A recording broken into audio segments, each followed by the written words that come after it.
So this is Baruch Fleischman here. We have a series that we're going to get back into, which is called How the Jewish People Survived the Middle Ages. And here is an atlas of the medieval Jewish history, and we are the wandering Jew as we are going through the Middle Ages. Different places, very different situations. The last series that we did, and I took a long break from that because, well, just what it is. Talked about the destruction of the Jews of Spain. It's a tremendous, tremendous tragedy that befell the Sephardic community. And what happened particularly in Portugal, the betrayal of the Jewish people, of their forced conversion. And then what happened after that, just more and more dispersion of the Jews eastward. So we're going to get into this section now as the Jewish people continue on. And this is a section which is going to be called, and notice the drawing here. Let me see if I can get it on the page a little bit better. So the title of the drawing is Until the Khmelnytsky Massacres in the Shabbatian Movement. Now those particular times, and we were talking about the expulsion of the Jews from Spain, and over here on this page, let's just get back over to this. This is the Jews leaving. This is Spain. This is Castilla, Granada, different places in Spain. And these are all the routes the Jews came to leave.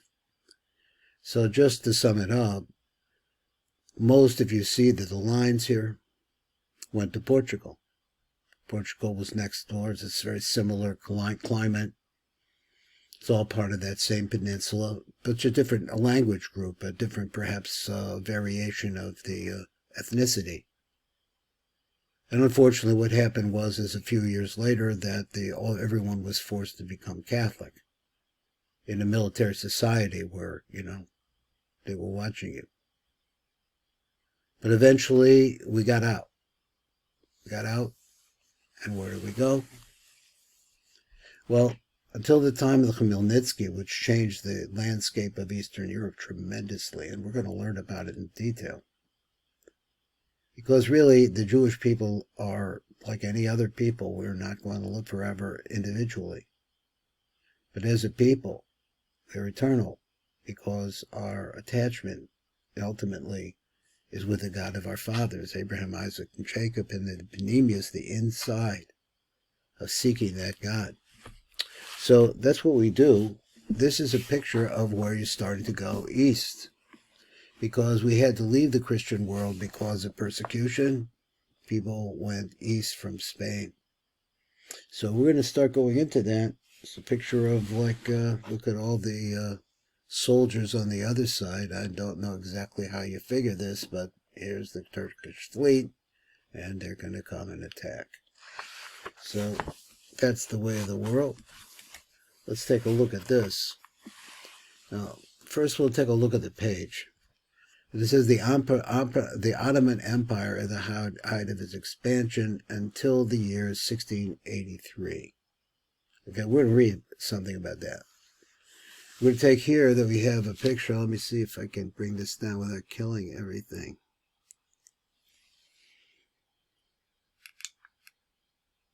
This says that we're looking at a 15th century, that is from the 1400s, woodcut depicting characters, different characters from different nations.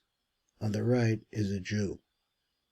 This is the way the Jew was dressed. I'm assuming, since everybody seems to be wearing a turban, that we're talking about Jews from the east in Turkey. Not sure. Let's go down to the bottom part, which is a map. Now this map is, let me see if this is help. Okay, so this map has different colors to it. Now, to place yourself, here's Spain. For the Jewish world, the Spanish Jewish world is going to move east. It's going to move into places that are going to be controlled by the Turks. And the Turks really welcome the Jews. So to a certain extent. So these are different places in the different colors at different times of conquest of the Turkish people, who here is Turkey. There's the Black Sea. See the Mediterranean Sea, the boot of Italy, And this is where so much strife is going on now in the Balkans. Back up through here. All of this is dominated by Turkey, and that's one of the reasons why there's so much problem. There's so many problems there. Okay, let's come over and we'll take a look at that, and we'll try to find out what's going on here in the Ottoman Empire at the height of its expansion and until the year 1683. Apparently something happened in 1683. Let me turn this light off. Help, didn't help. Nothing. So the expansion of the Ottoman Empire in Europe aroused deep fear in the Christian world, since it seemed that with the fall of Constantinople in 1453, it used to be a Byzantium, which was Eastern Rome. So once that fell, there was no power that could halt this expansion. The Muslim world was growing and expanding through these Turkish people. With great momentum, the empire annexed the whole of the southern Mediterranean basin, excluding few areas under Spanish rule in Morocco. So here we're saying like this in this drawing, he's saying that all of this area here, all of this is North Africa, Tunis, Algiers, Iran, right? Tangier, except for a small area, which is this area over here, which is controlled by Spain. All of this was Muslim. Conquered by who? By the Turks. Now, it had been Arabs before that. The Arabs lived there. So let's see how this is going to work out. We'll try to see a little bit more. So he says that the victory of the Allied Christian forces in the native value. Let's see, I skipped some. So let's go back. So he's the concept in 1453, there was no power that could halt this expansion. With great momentum, the empire annexed the whole of the southern Mediterranean basin, excluding a few areas under Spanish rule in Morocco. Attempts by various popes to arouse the Christian world to forestall the danger were unsuccessful, particularly since the Christian world was disunited and engaged in wars over the Lutheran Reformation. That was what was going on at this time. So the victory of the Allied Christian forces in the naval battle of Lepanto, which was in 1571, led by Don John of Austria, half-brother of King Philip II of Spain, okay, the lineage of who these people are, dealt a blow to the Ottoman navy, but did not affect the foundation of its empire. Philip had made his plans for war against England and was therefore interested in preserving calm on his Mediterranean flank. Thus, in 1578, he succeeded in negotiating an armistice with the Turks. In 1580, Philip ascended the throne of Portugal, intensifying his plans for war with England, which he attacked in 1588. That's the whole story that we learned about the Armada in 1588. For their part, the Turks turned to Central Europe, where they already controlled large areas of Hungary, threatening the whole Roman Empire. Now, for me, that my people came from Eastern Europe, but from Lithuania and Russia, what we call today is Russia. So he said, I'm thinking that the Turks were never in that area particularly, but in Hungary they were. They controlled large areas of Hungary, threatening the Holy Roman Empire, which was to the west. On 28 October 1595, the Turks were defeated in the Battle of Giurgiu, and their expansion was halted. Now, the map that we have down below, when I get to that in a minute, is really a historical map to give you an idea of the spread of the Turkish Empire all throughout this whole tremendous area here, which is today is called the Balkans. All different kinds of people in the Balkans. They spread all the way back into this area here, their influence. Then you come back around on the southern end, and they're through Cairo and Tunis and Algiers, like we said before. Now, he's going on. He says the existing political climate enabled the Jews to promote immigration to the Holy Land and revitalize the Jewish population there. Within the Ottoman Empire, Jews engaged in international trade, particularly with Europe. Philip II of Spain even expected or suspected them of both covertly and overtly supporting Turkish expansion. Suspecting the Jewish exiles from Spain who had settled in large numbers in Ottoman-dominated European territories of collusion. Now, what does this have to do with anything? What year are we in here? Now, this is after the Jews have been persecuted and sent, I think, out of Spain. But it seems like if they're concerned about the Jews as the... Let me go back. Let me see if I can figure this out. You have to have a day in the 1400s, and here's one down here, 1470. Let's read on and see if we can understand this better. Let's go back just a little bit. He says, within the Ottoman Empire, Jews engaged in international trade. So we had escaped to these places, or we lived there. Let's try to figure the timeline, particularly with Europe. Now, Philip II of Spain suspected the Jews of both covertly and overtly supporting Turkish expansion, suspecting the Jewish exiles from Spain who had settled in large numbers in Ottoman-dominated European territories of collusion. Refugee communities were established in many towns in the Balkan Peninsula, the Turks encouraging their residents in important centers. Now again, refugee communities from different places in Spain all set themselves up in the Balkans. So the Turks, they thought it was a good idea because Jews are good at international business. So the Turks encouraged their residents in important centers. Thus, for example, Jews were ordered to settle in Constantinople after its conquest by the Turks in 1453. So going back then, you see the Jews were already doing well, or it was possible for us to prosper to some extent in Turkish areas. In Salonika, the Spanish, Portuguese, and Italian refugees joined the indigenous Romaniotes and the more recently Ashkenazic Jews. So this is the year 1470. It's before the expulsion. The communal organization in Salonika was of a special character.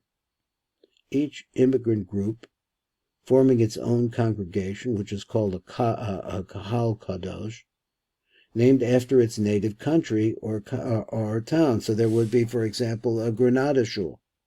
At the height of its development, the city had 30 such congregations. Now, somewhere he lists that.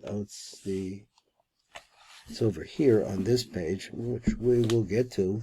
Let's see how it goes. He says the Jews of the Balkan of the Balkan Pacific in the 16th century. That's the 1500s. These are people who escaped from Spain.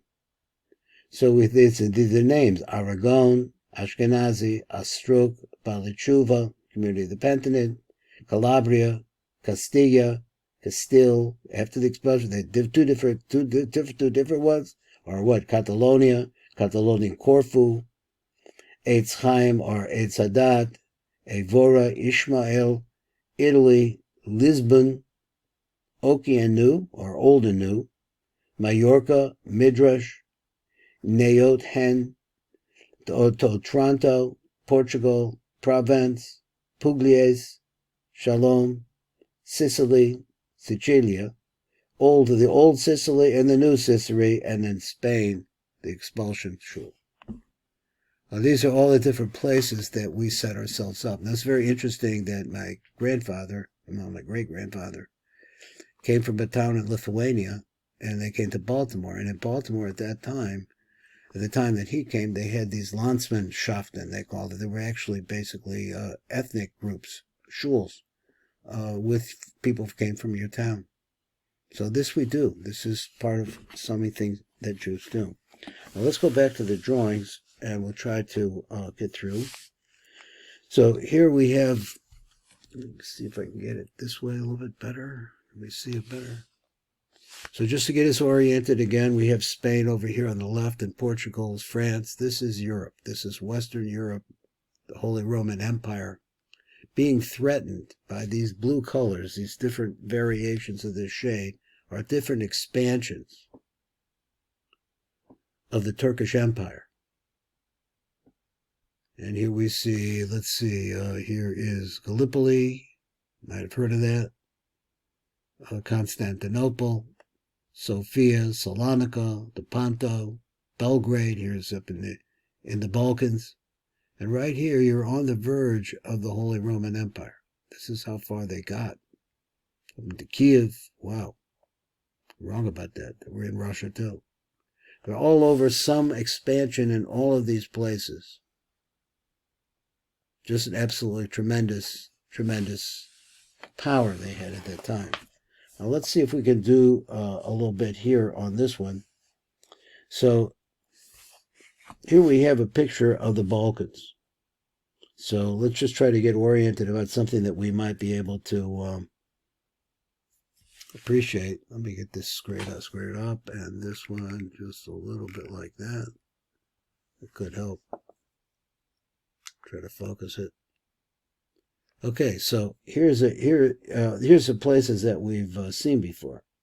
Sarajevo. Okay, this war in the Balkans. Okay, let's see. Belgrade is up here, and all the names of these different places I really don't know, but they go into Greece. Salonika. This is Greece.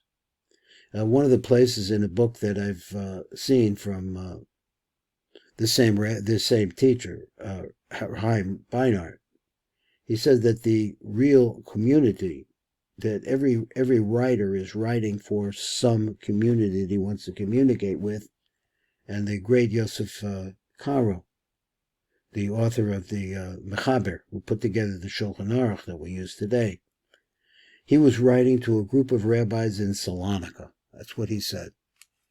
So here, Salonika was a big, big Jewish community, so the capital here. So you have these different places where you had Jewish communities all throughout. Here's Izmir, might have heard that name, Gallipoli, Constantinople. The Jews were pulled into these kinds of areas, especially by the sea, because that's where the business was. So now let me find number one. Where is number one? I've been around this before, but every time I come back, it gets a little bit more difficult. So let's see what this says. This says from the late 15th century. Oops, wrong one.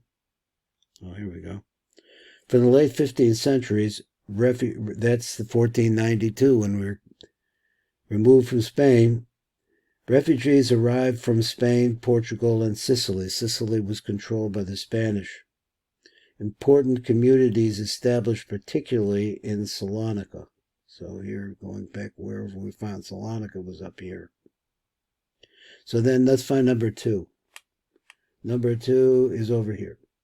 In the year 1522, he has, after conquest of the island, what island are we talking about? The island of Rhodes, in the Mediterranean. 150 Jewish families brought here from Salonika. They contributed to developing important commercial center. Island also serves as transit station for immigrants to the Holy Land, and that continued on because we have this in the story of Rabbi Nachman and his famous trip to the land of Israel. Spent some time there. Here's a number three. Where's number three up here? Up here, let's bring it down a little bit. He says, after conquest of Buda, that is, the Turks bombed and invaded Budapest, many Hungarian Jews transferred to the Balkans. So this is also going on at the same time. And number four, arrival of Ashkenazi Jews who immigrated during the Reformation and religious wars. Number five, where are you, number five? In the year 1540, Spanish Jews settled in Italy, and then conversos and fleeing from Inquisition leave after conquest of Naples by Charles V. The southern part of Italy was attacked by the Spaniards and conquered. Meant the Jews had to leave. Number 6, stations on Jewish immigration route to the Balkans. So here you see leaving Bari. This is in Brindisi, the ports on the eastern side of Italy. In the south, conquered by the Spaniards, Jews had to get out and went here to all these different places. These are the routes. Number 6. Where are you, number 6? Here it is. We did that. Number 7 then. Number 7, I just saw 7. Mid-16th century, that's 1550 approximately. About 50,000 Jews reside in this city, that is in Istanbul, Constantinople. They established there 44 synagogues. We were free to worship in the Muslim lands. Especially the Turks seem to favor us. They'd be dangerous, but they favored us. Number 8, Don Joseph Nasi, minister and advisor to Sultan Suleiman I, increases his influence during the reign of Suleiman, or Selim. He says Selim and maybe means Suleiman II. Appointed Duke of Naxos, or Duke of Aegean Isles. This is Don Joseph Nasi. So we're talking about here what? In Naxos here. It's all these different islands. But that gives us an idea of how important that the Jews were, how they were treated in that area. Now we're going under this part here. Let's just take a look at this next little drawing. And I think for this I've got to move this. I have to be very careful with this because moving the camera can destroy the video, which I have learned. This is the land of Israel. Here is Jerusalem, Hebron, Gaza, Nablus,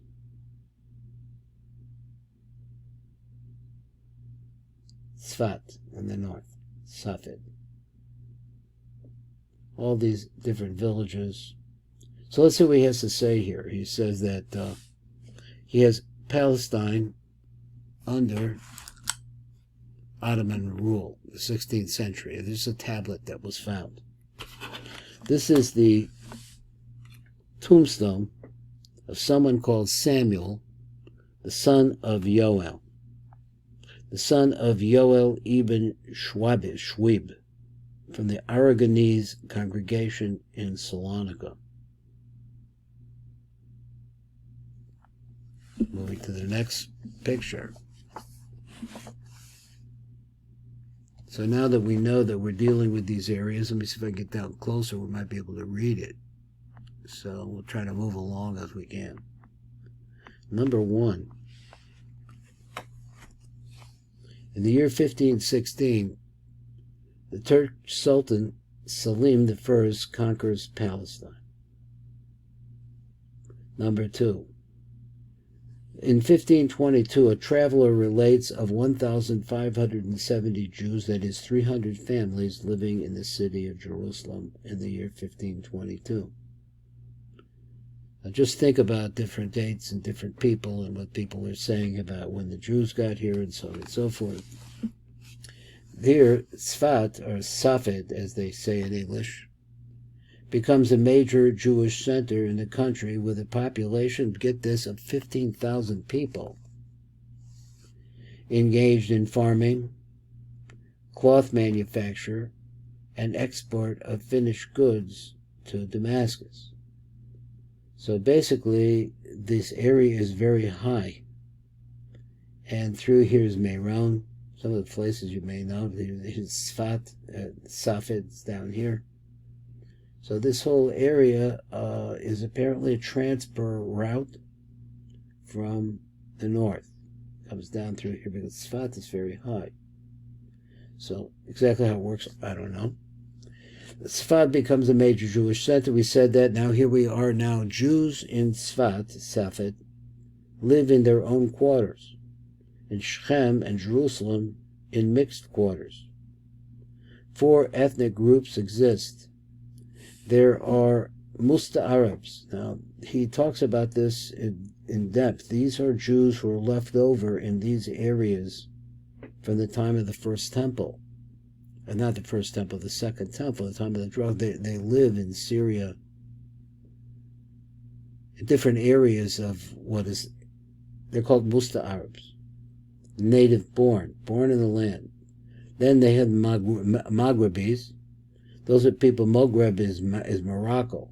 These are people who come from the North Africa. There were, of course, Ashkenazim, and Sfaradim, which are refugees from different expulsions. All of these people were in Israel at this time. And the last right here is that this was the golden age of Tzfat, for example. In the late 16th century, began a decline. From 1576 to 77, about 1,000 Jews were expelled to Cyprus to counterbalance Christian community. There are too many Jews here, so the Turks moved them to Cyprus so that there wouldn't be a balance. There would be a proper balance between Jews and Christians. Not sure. Anyway, that is the shir here for those who also are interested in how the Jewish people survived and exactly where were we at any one time during these Middle Ages, up until the year 1648-49 of our account, which is the time of Shabtai Tzvi and the massacres of Khmelnytsky.